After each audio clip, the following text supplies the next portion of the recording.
Cela ne ressemblait à rien de ce que j'avais vu. Ce n'était certainement pas un avion, un ballon météo, quoi que ce soit du genre. Il brillait d'un bleu très vif.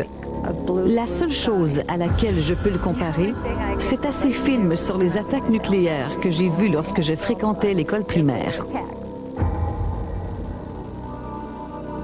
Par une froide nuit de novembre, Lori a été témoin d'un incident dans le ciel au-dessus de Denver, au Colorado. Cette nuit-là, elle s'est retrouvée au départ d'une quête pour trouver des réponses qu'elle cherche encore.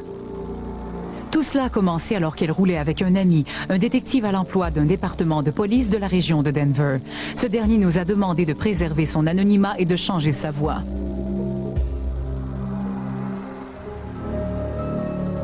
En un instant, le ciel a commencé à devenir de plus en plus bleu, une sorte de mouvement crescendo.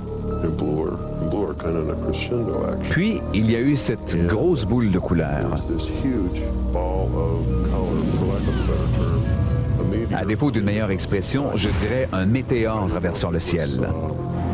J'ignore s'il s'agissait d'un quelconque engin spatial ou d'une attaque nucléaire. Je me suis dit, est-ce le jour J? Sommes-nous attaqués par une arme nucléaire? Vous voyez le genre? Quel était cet objet? Le jour suivant, la nouvelle alimentait la presse et les discussions de milliers de témoins. Au sud de Denver se dresse l'observatoire de Black Forest. Nous avons questionné Paul Van Slyke, directeur de l'observatoire, au sujet de l'OVNI.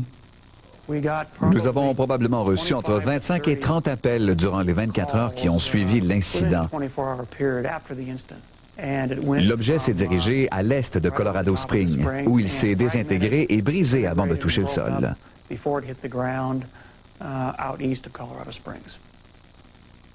Quoique Van Slyke ait d'abord pensé à un météore, le nombre d'appels reçus et la dimension de la boule de feu l'ont quand même intrigué. Il a décidé d'entreprendre une recherche aérienne au-dessus du point de chute estimé de l'objet. Pendant des heures, nous avons tourné au-dessus de l'endroit où nous pensions que l'objet était tombé. Nous n'avons rien trouvé, du moins rien qui ait été différent d'un terrain normal. Le jour suivant à son travail, Lori ne pouvait s'empêcher de parler de ce qu'elle avait vu la veille. L'explication officielle, celle d'un météore, lui semblait inadéquate. Pour elle, il s'agissait du mystère ultime et il n'était pas question qu'elle s'arrête avant de connaître la vérité. Cette nuit-là, après s'être assuré la collaboration de son ami, ils sont tous deux sortis enquêter. Ils ont roulé jusqu'à un endroit surplombant la totalité de la ville de Denver.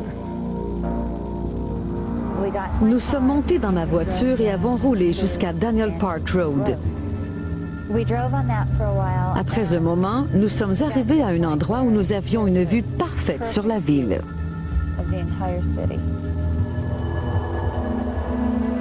Il était environ 22h30 quand Lori a dit « Je crois que nous ne verrons rien. Pourquoi ne pas plutôt rentrer? » Suivant un instinct très puissant, le couple a continué à rouler. Bientôt, ils se sont retrouvés dans un secteur peu familier, toujours en construction. C'est alors que j'ai remarqué quelque chose de noir qui se déplaçait devant nous. Il semblait se balancer comme sous l'effet d'un vent, mais sans se déplacer dans la rue, comme si sa base était clouée au sol. J'ai alors réalisé qu'il s'agissait du couvercle d'un trou d'homme. Il était supporté par la plus grosse tête que j'ai jamais vue. J'ai regardé Lori et ses yeux étaient comme des soucoupes. Elle ne regardait que cette chose. Elle ne disait rien. Il m'a regardé droit dans les yeux et je me suis sentie comme envahie. Il avait de grands yeux noirs et dès que je l'ai regardé, j'ai commencé à recevoir de l'information. Beaucoup d'informations.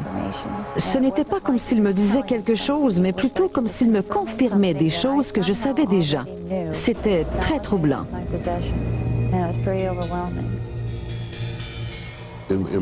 Dans le genre de travail que je fais, la preuve au-delà du doute raisonnable est notre leitmotiv.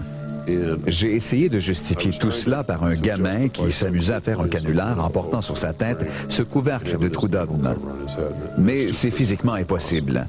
Je ne voyais aucun bras ou quoi que ce soit qu'il supportait. C'est à ce moment-là que j'ai compris que j'avais vu un extraterrestre. Est-il possible qu'ils aient vu un extraterrestre? Laurie demeure convaincue que oui, et elle ne veut pas laisser cet incident tomber dans l'oubli. Et la science ne rejette pas complètement son histoire. Vous avez quelques 200 milliards d'étoiles uniquement dans notre galaxie. Alors, quelles sont les chances qu'il existe quelque part une planète comme la Terre? Elles sont de 100%. Pour l'heure, Laurie doit se contenter de beaucoup plus de questions que de réponses. Mais quelle que soit la force qui l'a incité à enquêter, Laurie croit qu'il n'existe aucune explication rationnelle à ce qu'elle a vu. J'essaie toujours de me convaincre que c'était simplement quelque chose de bizarre, comme il en arrive parfois. Quelque chose qu'on parviendra à expliquer un jour. Mais j'en doute.